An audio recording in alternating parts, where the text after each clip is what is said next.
అలా ఈ వివాహాన్ని హిందూ సాంప్రదాయ ప్రకారం జరపగా సమంత ఎరుపు రంగు కంచిపట్టు చీరని కట్టుకొని కొప్పులో మల్లెపూలతో పెళ్లి కూతురుగా ముస్తాబైంది.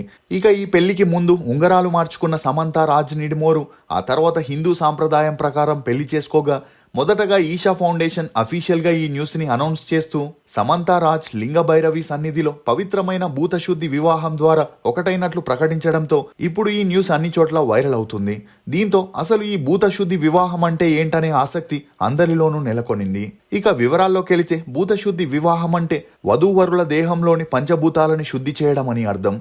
శ్రేయస్సు ఆధ్యాత్మికత వెల్లువిరుస్తుందని విశ్వాసం. ఇక భూతశుద్ధి వివాహం అనేది పారంపరిక హిందూ ధర్మంలో ఒక ప్రత్యేక పద్ధతి. ముఖ్యంగా ఆధ్యాత్మిక శుద్ధి, పూర్వజన్మ బంధాలు లేక గ్రహ దోషాలు వంటి వాటిని నివారించడానికి చేసే ఒక ఆచారం. దీనివల్ల శరీరం, మనస్సుని పరిసరాల ప్రతికూల శక్తుల నుంచి శుద్ధి చేస్తుందనే నమ్మకం ఉంది. ఇక లింగ భైరవి ఆలయంలో లేదా ఈషా ఫౌండేషన్ ఎంపిక చేసిన పవిత్ర ప్రదేశాల్లో ఈ పద్ధతిలో వివాహం చేసుకుంటే దంపతుల దాంపత్య జీవితం సామరస్యంగా ఉంటుందని ఈషా ఫౌండేషన్ వారు వివరించడం గమనార్హం.